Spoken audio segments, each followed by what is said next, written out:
Hello everyone! I am outside today. It is apparently a snow day, which seems to mean that everyone who's normally out of my house is in my house. So I'm really excited at the moment. I am working on a new book and a new project which is all about spiritual leadership, and it is very cold out here. I'm walking around my paddock. This is my paddock. This is what I do when I want to walk my dog. In fact, let me see if I can. I have no idea how to turn it around. Let me see. There's the dog. There's my dog, Alfie. Yes. Is he the best dog in the universe? He is. Well, except next to every other dog, because dogs are gorgeous, right?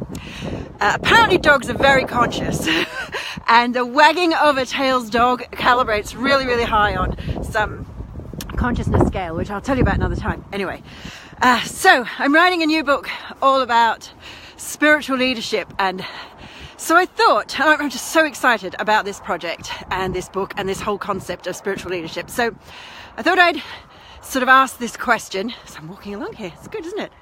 Are you enjoying my walk? Am I making you feel sick? I hope not. Maybe I should stand still. But it's so gorgeous just walking around.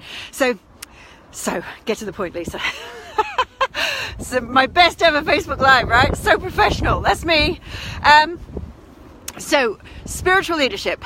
What is a spiritual leader, and why do we need one anyway? So, and are you one? Are you a spiritual leader? So I think a spiritual leader is anyone who inspires others to be the best version of themselves, inspires and ignites change and growth and evolution. A spiritual leader may not be, a politician or a corporate leader, or it may not be somebody who is a, CEO of a right top big organization. They might just be, and there's no just in that, I should delete the just, right? They might be somebody who, like you, like me, who walks around their paddock like a lunatic in a gnome hat, chatting to random strangers.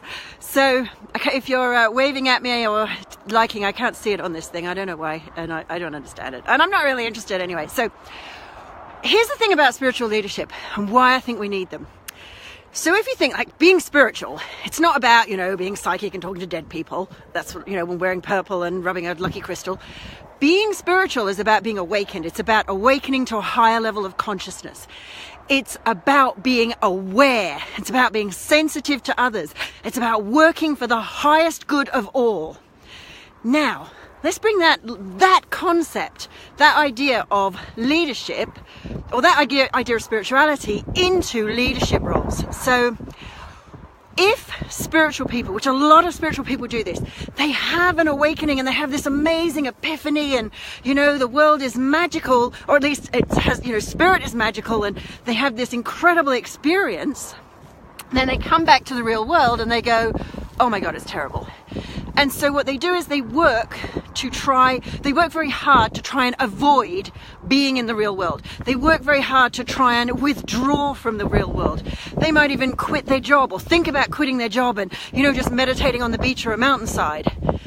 And actually that is a terrible thing, because what that means is if all the spiritual people did that, what that means is that those who are running the world, who are in positions of power, of influence, and of control, that means that those people are by definition not awakened. Now that's a terrifying thought. That's a terrifying thought, that every CEO, every politician, every teacher who still stays in their teaching job, every doctor, everybody who's in the real world is by definition not spiritual, because all the spiritual people have left it, go and meditate on a mountainside and eat sticks or whatever it is they manage to live on. So what if, let's all imagine a world, and it would be great if you would join me in this, and not only imagine it, but start creating this.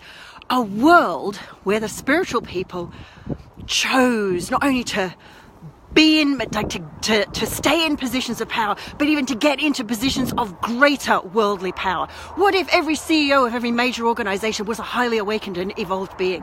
What if every teacher was a highly awakened and evolved being? What if every politician was a highly awakened, spiritually conscious, evolved being, working for the highest good of all? What if that's what was going on? That's the kind of world I want to be a part of. Imagine the people making the decisions about everyone's lives, about, you know, everything from how much tax we pay to, you know, how the NHS is run, to whether or not we stay in Europe, or, you know, or you know, every decision we make about policies and rules and benefits and, falling over a stick, whether or not my field gets mowed and I fall over into a hole. What if the people making the decisions in power, the CEOs in the companies deciding how much reward their employees get and the work conditions of their employees, what if they were all highly evolved awakened beings? Let's imagine that. Let's create that. Let's do it. So here's the next thing. So this is why the world needs spiritual leaders, right? Because this is going to create a way better world. And what if you were one of them? And are you one of them? Maybe you are. Maybe you are one of those spiritual leaders right now. And yeah, let's do this. Join me. If you like this video, click on the like button. If you didn't like how wobbly it was, let me know. I won't do the walking video again. Maybe I will, and you just have to suck it up because I like walking. And yeah, if you have a question about anything, pop it in the questiony thing and I will answer it later. If you think this is an important message, share it. I am going to stop now and put my gloves on because I can no longer feel this hand that's been holding my phone. Alrighty, lots and lots of love to you all. Bye.